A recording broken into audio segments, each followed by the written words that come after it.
ஓம் நம சிவாய். சிம்ம ராசி நேயர்கள் அனைவருக்கும் ஆங்கில புத்தாண்டு நல்வாழ்த்துக்கள். 2026 ஹாப்பி நியூ இயர். சிம்ம ராசி நேயர்கள், தற்பொழுது உங்கள் சிம்ம ராசினருக்கு இந்த ஆண்டு 2026 ஆண்டு வெற்றியாகுமா, இல்லை வெற்றி பெறுவது போல் பாவனையாகவே அது இருக்குமா அப்படிங்கிறதான் இந்த ஜாதகத்தினுடைய உங்கள் அமைப்பு. நாங்கள் சொல்வது உங்கள் ஜாதக அமைப்பு ஒரு 20% தான். 80% பலிக்கணும்னா உங்கள் ஜனகால ஜாதகம் என்ன சொல்லுதோ அதுபடி தான், அதான் விதி. ஆனால் இது பொது கோச்சாரம், அவ்வளோதான். ஆனால் இந்த எதுக்கும் பலம் உண்டு. ஆனால் 20% அவ்வளோதான். 10 இட்லி சாப்பிட்றவங்க கையில் 6 இட்லி கொடுத்தா எப்படி வயிறு ரொம்பாது? அதே தான் இது. அப்போ 9 இட்லிக்கு நம்ம எங்கே போகிறோம்? பொது கோச்சாரத்தை விட ஜனகால ஜாதகத்துக்கு தான் போகிறோம். அதுதான் டிசைட் ஃபேக்டர். அது உத்தரவு கொடுத்தா தான் நம்மளுக்கு விதி வெல்ல முடியும். இதுதான் அது நம்ம கர்ம பலன். எல்லாருக்கும் அதுதான் விதி. இப்போ உங்களுக்கு ஏன் இவ்வளோதான் நான் சொல்கிறேன் அப்படின்னா, இந்த ஆண்டினுடைய அமைப்பு உங்களுக்கு நல்லா இருக்குது, தப்பு இல்லை. இது எப்போ வரைக்கும்? குரு வெளியே வர வரைக்கும். தற்போது இப்போ சனி உங்களுக்கு கெண்டக சனியாக இருக்கார், 7ஆம் இடத்துல இருக்கார். அவர் 8ஆம் இடம் போகும்போது கொஞ்சம் எச்சரிக்கையாக இருக்கணும். அதை சொல்கிறதுக்கு தான் வந்திருக்கேன். குரு உங்களுக்கு இப்போதைக்கு 11ஆம் இடத்துல இருக்காரு, லாபத்தை கொடுக்குறாருங்கிறது வேற விஷயம். அரசியலை காப்பாற்றுறாரு, அரசாங்கத்தை காப்பாற்றுறாரு, அரசியல் தலைவர்களை காப்பாற்றுறாரு, நம்மளை காப்பாற்றுறாரு, தொழில் செய்கிறவங்களை காப்பாற்றுறாரு, மற்றபடி விவசாயத்தை காப்பாற்றுறாங்க, அதெல்லாம் காப்பாற்றுறாங்க. அது தனி ஒரு சப்ஜெக்டு. ஆனால் நம்மளை அவர் என்ன செய்ய போகிறாரு இந்த சனி? அப்படிதான். ஏன்னா உங்கள் ராசிக்கும் உங்கள் ராசி அதிபதி இருக்கார் யார்? நீங்கள் சிம்ம ராசியாக கூட இருக்கலாம், சிம்ம லக்னமாக கூட இருக்கலாம். இதுக்கு தான் பொருந்தும் அது. அப்போ இந்த ராசிக்கு சனி ஏற்புடையவர் அல்ல, முதல்ல புரிஞ்சுங்க. அது 7ஆம் பொருத்தம். சூரியன் கிழக்குன்னா அவர் மேற்கு. அதனால் இது ரெண்டும் ஒத்து போவாது. அதுக்காக சொல்ல வரேன். இப்போ உங்கள் ராசிக்கு அவர் 7ஆம் இடம் சொல்லக்கூடிய கெண்டக சனியாக இருக்கார். கடந்த ஒரு 2.5 ஆண்டு காலமாக நல்லதும் நடந்திருக்கு, கெடுதலும் நடந்திருக்கு. அதுக்காக தான் சொல்ல வரேன். தற்போது இந்த 2026 பிறந்து ஜனவரி, பிப்ரவரி, மார்ச் அது 6ஆம் தேதி அப்போ தான் உங்களுக்கு 8ல் போகிறார். அது வரைக்கும் உங்களுக்கு பயம் இல்லை. மார்ச் வரைக்கும், மார்ச்சுங்கிறது பிப்ரவரி வரைக்கும் உங்களுக்கு பயம் இல்லை. மார்ச், ஏப்ரல், மே, இந்த மார்ச், ஏப்ரல், மேன்னு சொல்லக்கூடிய இந்த 3 மாத காலங்கள் உங்களுடைய தடுமாற்றம் மோசமாக இருக்கும். அது அரசியலாக இருக்கலாம், அரசாங்கமாக இருக்கலாம், அரசியல் துறையில் வேலை செய்கிறவங்களா இருக்கலாம், எந்த ஒரு பிஸ்னஸை எடுத்து நீங்கள் வேலை செய்கிறாங்களா, கேஷுவலாக நீங்கள் சாதாரணமாக எந்த வேலையில் இருந்தாலும் இந்த 3 மாதத்தில் உங்களுக்கு தடுமாற்றம் இருக்கும். எப்போனா மார்ச், ஏப்ரல், மே. இந்த மார்ச், ஏப்ரல், மே கொஞ்சம் ரொம்ப ஜாக்கிரதையாக இருக்கும். இந்த 3 மாதத்துக்கு உங்கள் ஜனகால ஜாதகம் நல்லா இருந்தால் அதை பற்றி கவலை இல்லை. இது இந்த மாதிரியான ஒரு சூழ்நிலை அமைத உடலை பாதிக்கிறது, மனசை பாதிக்கிறது, பொருளாதாரத்தை சீர்குலைக்கிறது. குழந்தைங்களுடைய விஷயத்த ரொம்ப எச்சரிக்கையாக இருக்கணும். தொழில் விஷயத்தில் ரொம்ப கண்ணுங்கருத்தமாக இருக்கணும். எதுக்காக நான் சொல்கிறேன்னா, இந்த 3 மாதம் உங்களுக்கு போராட்டமான மாதம். உங்கள் உடல் ரீதியாகவே உங்களை பலகீனப்படுத்தும். மருத்துவம் இது சார்ந்த விஷயங்கள தயவுசெய்து கவனமாக இருங்க. மறுபடியும் சொல்கிறேன், மருத்துவம் சார்ந்த விஷயங்கள்லாம் கவனமாக இருங்க. ஆலோசனை கேளுங்க, மருத்துவரை போய் பாருங்க, மருத்துவரை போற்றுக்குங்கள், மருத்துவரை வணங்குங்கள். இதுதான் விதி. இதுதான் கடவுள் உனக்கு அங்கே தான் இருக்கார். இப்போ உங்கள் ஜாதகத்தினுடைய அமைப்பை சொல்லிடுறேன், கேளுங்க. இந்த குரு இப்போதைக்கு உங்களை காப்பாற்றிட்டு இருக்கார்.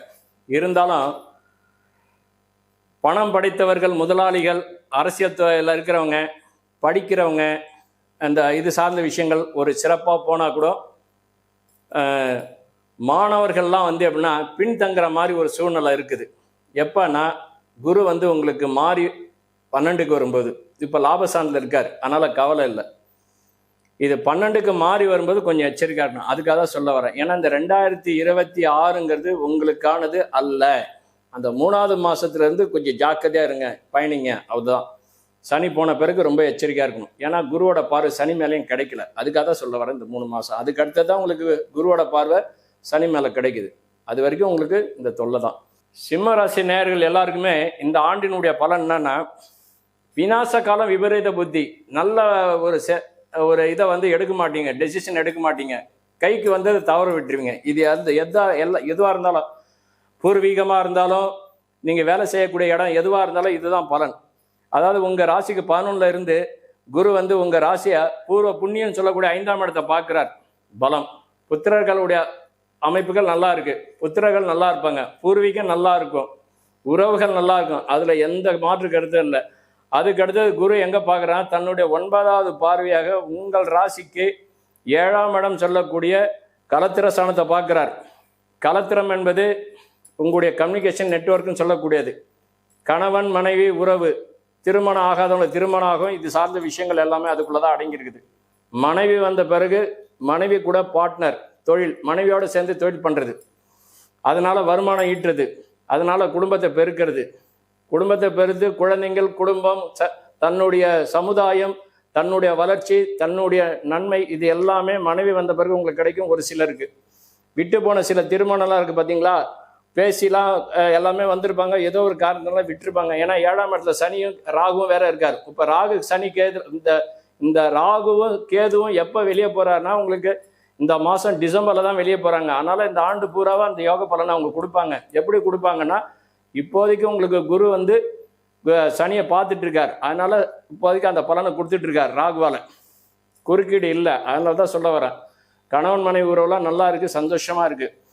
ஆனால் சனி வந்து ஜனவரிக்கு மேலே அது உங்களுக்கு 8ல் போகும்போது ரொம்ப ஜாக்கிரதையாக அந்த 3 மாதம் தான். அதுக்கு அடுத்து அந்த கெண்டை உங்களை விட்டுட்டு நல்லது நடக்கும். அந்த 3 மாதம் தான் சொல்லக்கூடியதுதான். அதாவது எப்படின்னா, ஈடு ரைடு வரும், வழக்குகளை சந்திக்கக்கூடிய சூழ்நிலை ஏற்கனவே இருந்தது பார்த்தீங்களா, அந்த வழக்குகள்லாம் அதிகப்படுத்தும்.